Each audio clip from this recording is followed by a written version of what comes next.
Sabe, galera, a pauta do vídeo de hoje é ser ou não ser vegetariano.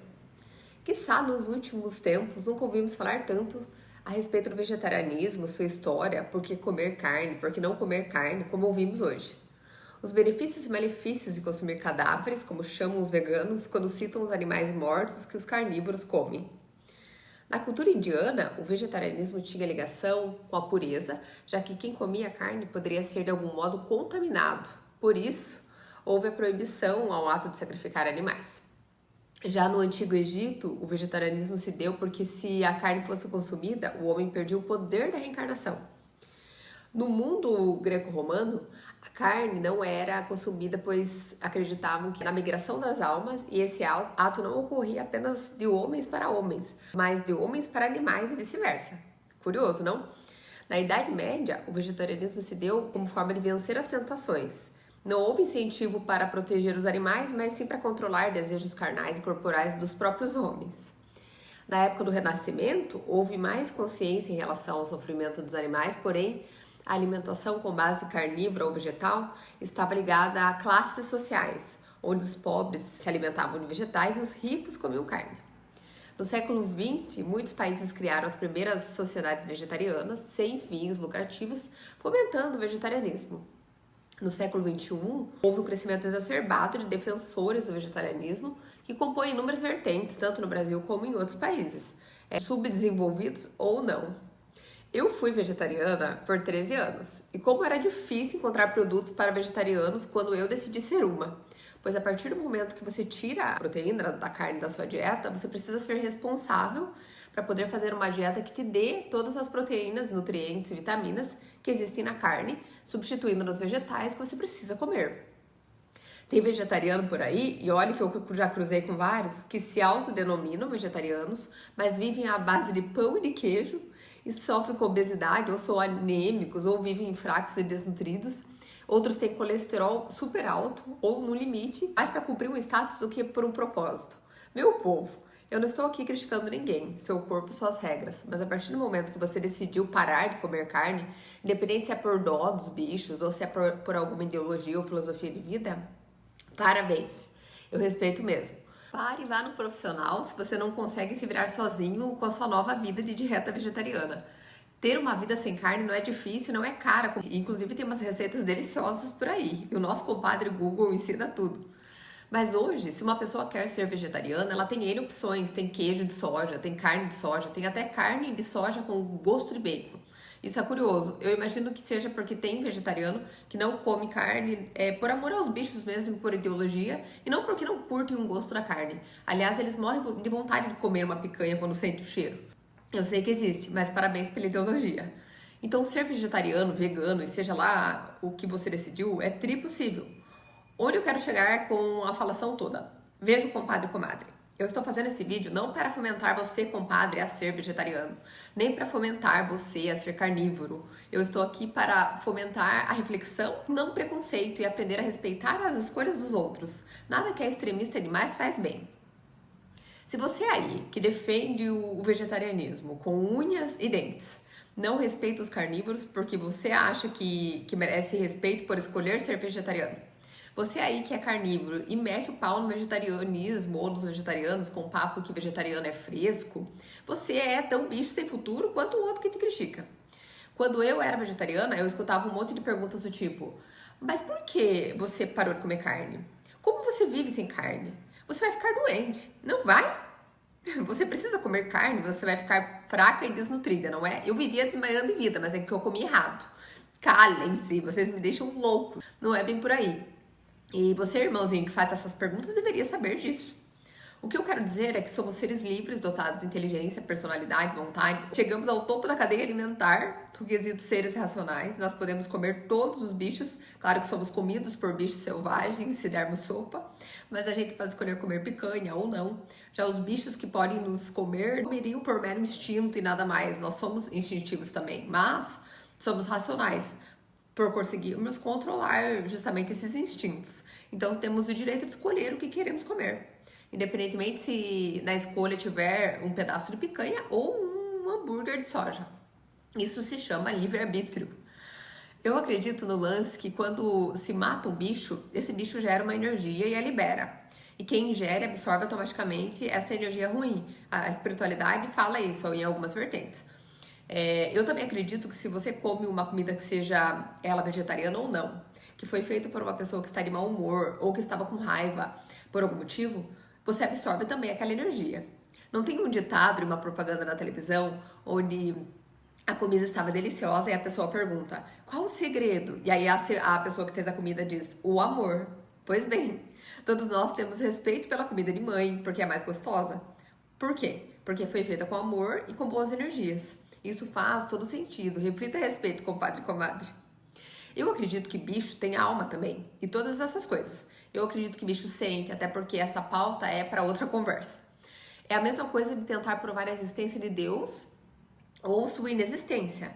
Eu, com a minha teoria do só sei que nada sei, acho que os bichos são mais evoluídos que nós, eu acho. Por isso não falo, para mostrar pra gente que a gente pode conviver muito bem sem falar asneiras. E eu não estou defendendo a ideia que a comunicação entre os seres não é importante. O que eu estou querendo dizer é que a racionalidade e o sentimentalismo do bicho é um mistério que talvez a gente nunca descubra, porque tem coisa nessa vida que não foi feita para entender, aceita que dói menos. O que eu estou falando aqui é a defesa do antimoralismo e do antipreconceito em relação ao livre-arbítrio dos compadres e das comadres. Nada mais que isso, nada menos que isso. Me julguem se quiserem, mas junto com o julgamento faz um pix. Na época que eu parei, era muito mais difícil ser vegetariana. Não existia nem um terço das possibilidades que tem hoje. Eu decidi parar de um dia pra noite, mas desde pequeno eu sempre achei a carne branca, vermelha, ou seja lá qual carne, com uma textura esquisita demais. Segundo meu pai, quando eu era pequena, a gente ia no rodízio de carne, na churrascaria, e eu era a última a parar de comer. Ele me perguntava: ô Magrela, você gosta de Deus? Eu respondia que sim, assim, com a cabeça. E ele rebatia a pergunta e perguntava: e de carne, você gosta? Eu respondia: ô. Não me lembro disso, mas vocês estão falando, eu acredito. Eu parei de comer carne num belo dia, minha família na praia, e rolou uma discussão de almoço de Natal por causa da carne. E acabou com o espírito natalino. Eu, como adolescente rebelde, sem causa na época, falei: poxa, uma droga de uma carne acabou com o meu Natal. Isso é tão ruim quando descobrir que Papai Noel não existe. Não como mais essa porcaria. E eu então parei mesmo, fiquei 13 anos e nem peixe eu comia. Depois que eu parei, eu não tinha vontade de comer carne, não. Eu achava carne muito pesada e indigesto. Então eu não sentia falta. Às vezes eu pegava a graxa da carne, sabe aquela graxinha? E colocava no arroz e no feijão. Bem bicho sem futuro, né? É a típica adolescente que para de comer carne por questões muito mais de rebeldia do que por causa animal. Queria voltar naquela época e me dar um conselho, porque eu era um porre de adolescente. E só um adendo, voltando ao assunto da carne.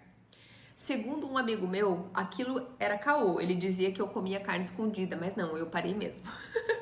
Meu histórico de lembrança com bicho é engraçado para algumas pessoas. Deve ser porque eu conto de um jeito engraçado. Mas para mim é mais trágico do que cômico, acredite.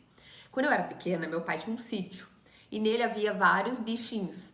E eu tinha um ganso, mais conhecido como cachorro de polaco, porque ele dava uns corridão na gente que colocava toda a criançada na linha da disciplina. Lá no sul, eu também tinha um porco preto, o Pig.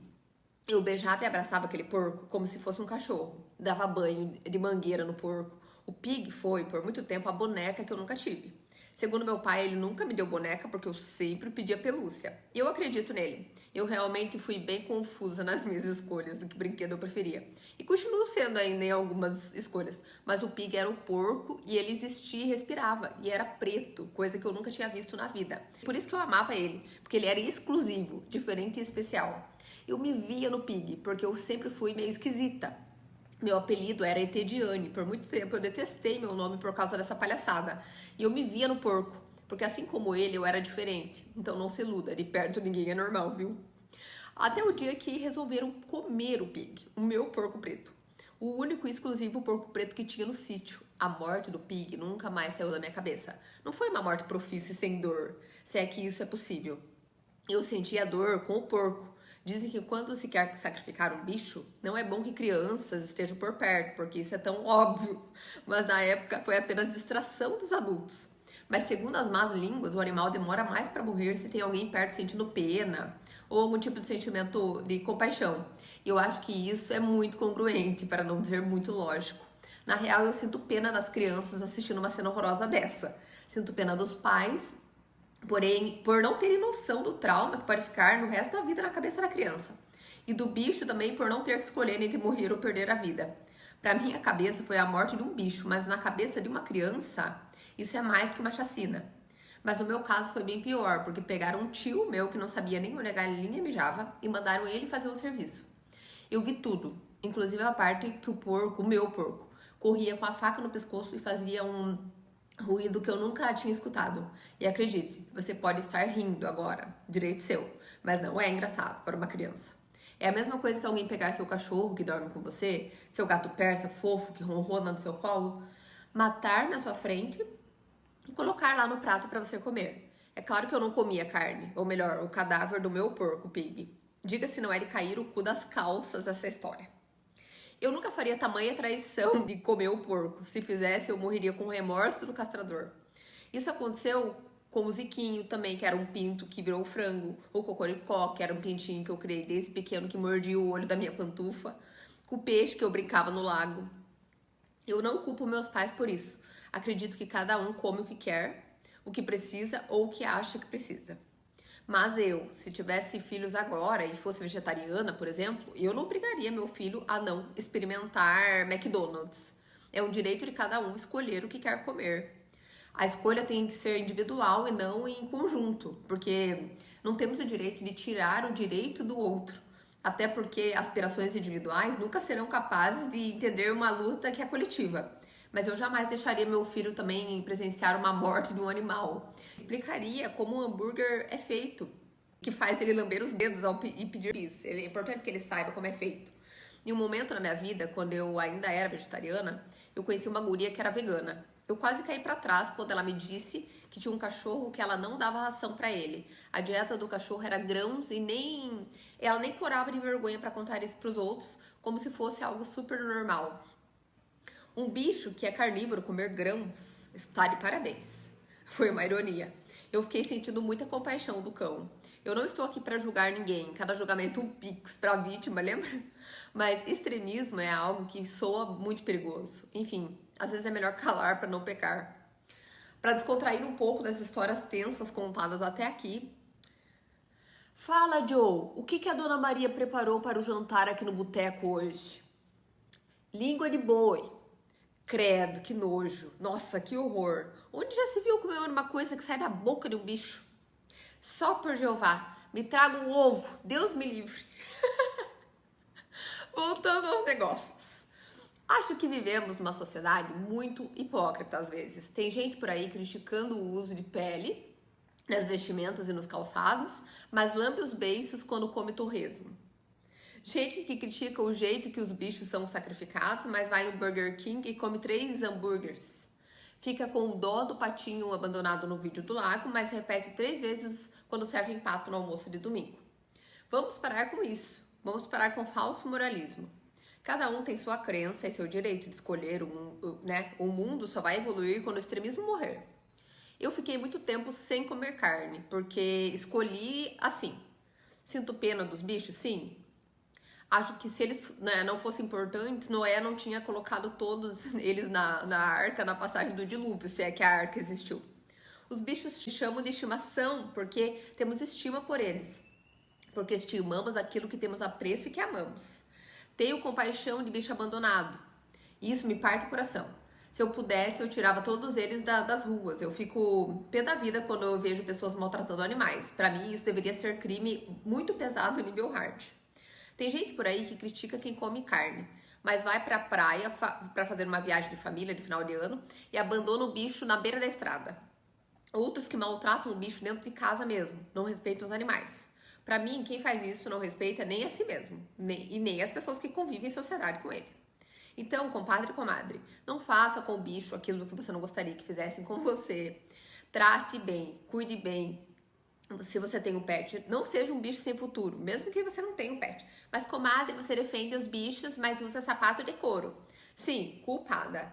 Mas eu acredito que mataram a vaca primeiro para comer a carne dela. Não mataram a vaca única e exclusivamente para fazer o meu sapato de couro, que está no meu pé, né? É a sobra.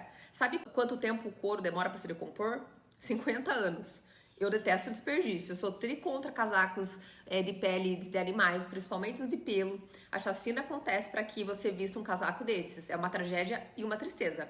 Por isso eu sou muito contra, pois muitos bichos de pelo precisam morrer para você desfilar seu casaco no Oscar Freire. Esse é um pecado sem tamanho e uma ostentação muito barata. Eu sou tão contra isso como sou contra você pagar o olho da sua cara para vestir uma etiqueta de marca. Por exemplo, eu sou contra essa patifaria toda. Tem pessoas por aí que param de comer carne para não fazer mal para os bichos e para não poluir seu organismo com uma energia ruim. Mas enche o corpo de hormônio, de anabolizante para ficar musculoso, de drogas ilícitas. E aí eu me pergunto, cadê o bom senso disso tudo? Sentido das coisas, cadê? Não quer poluir o corpo com carne, mas polui usando drogas lícitas ou não? Faz sexo responsável com desconhecido sem preservativo? Será que o mundo não tá de pernas pro ar? Alguém me explica ou desenha. Conheço vegetariano por aí. Veja bem, não estou criticando isso, só estou fazendo uma reflexão. Que tem pets, aí o maluco faz a opção por ser vegetariano e faz que o bicho também seja. Irmãos, compadres e comadres. Vou dar um exemplo do felino, que é um bicho incrível que eu conheço bem. Eu amo muito gato e o felino é carnívoro. Você que é carnívoro e tem um gato, pare e pense, não seja egoísta. Você escolheu comer ou não comer carne porque provavelmente seu corpo não necessita dela ou necessite, você tem saúde, mas seu gato precisa da carne, é instinto dele. Não é certo você deixar o bicho sem carne. Pense nisso. A escolha de ser vegetariano é sua e o bicho não tem que pagar o pato, coitado. Não seja um bicho sem futuro. Tá, comadre? E por que você voltou a comer carne? Vegetarianos vão me matar agora. Ainda bem que não aderiram ao canibalismo, senão eu seria comida no jantar pelos carnívoros. Mas eu juro que é verdade isso. Eu tive anemia por muito tempo, visitei alguns profissionais, não foi só um. E eles disseram na época, com todas as letras, que eu precisava da proteína animal. Eu sei que isso foi há anos e com certeza hoje eu poderia ser vegetariana com saúde. Mesmo sabendo também que tem o lance da dieta para cada tipo sanguíneo, que isso aí é pauta para um outro vídeo, que por sinal é super interessante. Ah, mas comadre, tem um monte de alimento vegetariano que pode suprir a dieta saudável hoje. E eu boto fé, eu acredito que isso é real. Mas eu gosto de carne. E eu mudo de ideia com bastante frequência também. Mas hoje eu estou feliz sendo carnívora. Amanhã eu não sei. Como eu não quero fazer Deus rir, eu não faço planos complexos. Copiou? Eu como carne todo dia? Não como. Por quê? Porque carne vermelha, por exemplo, é uma carne que eu tenho comido cada vez menos. Normalmente eu opto por frango, peixe, ovos. Tenho comido bastante cogumelo também. Admiro muito vocês, amigos veganos, que não comem um bom brigadeiro feito com leite condensado, uma pizza com borda deliciosa. Deve ser muito difícil conseguir isso, já que eu sei que tem muito vegano que gostava da carne, mas deixou de comer, ou mesmo por ideologia. Acho isso nobre e memorável, mesmo. E também sei que vira estilo de vida. Eu, por exemplo, parei de consumir coisas que eu não sinto mais falta, que eram nocivas pro meu corpo, e ele se adaptou à nova realidade, e eu não sinto falta nenhuma. Porém, hoje tem uma diversidade tão gigantesca de opções, comidas vegetarianas, veganas, que são absolutamente deliciosas. Você é amigo vegetariano vegano que está vendo esse vídeo. Eu tenho uma dúvida que sempre cabulou o meu coração e nunca conseguiram me responder. Provavelmente se você é vegano e estuda ou entende um pouco de espiritualidade, talvez consiga me responder isso. Vamos lá. Digamos que eu tenho um sítio onde eu crio meus bichos. E um belo dia, minha vaquinha, que já estava anciã, bate as botas de velhice e cai no meio do pasto. Eu pego o cadáver ainda fresco, avalio com um profissional o motivo da morte e descubro que o bicho estava saudável, morreu porque cumpriu sua missão, ou seja, morreu de velhice sem nenhuma doença. Então eu não faço cerimônia, comadre. Faço uma churrascada com a carne da Mumu para toda a família. A Mumu não foi sacrificada friamente, ela simplesmente morreu como todos por uma ordem natural. Assim, caiu e morreu. Estaria eu ingerindo uma energia ruim comendo a carne de uma vaca que aparentemente morreu em paz? Ou a energia do fato dela ter morrido ou sofrido da sua maneira já contagiou a corrente sanguínea da Mumu e eu prejudicaria com essa energia? Pois, de fato, eu não sei se houve dor ou sofrimento, afinal, eu não estava dentro da vaca para saber. Gostaria de entender isso. Se algum vegano quiser me explicar, eu ficaria muito feliz com o argumento. Bom, acho que já falei demais. Esse vídeo é mais para abrir uma reflexão sobre o respeito, sobre o livre-arbítrio, sobre o extremismo e sobre o falso moralismo, que deixa nosso mundo cada vez menos evoluído. Come o que quiser, o bucho é seu, mas deixe o outro comer aquilo que ele quiser também, desde que não te coma, está tudo certo. Cada um no seu quadrado e marmitando o que bem entender. Falou, galera, e um abraço.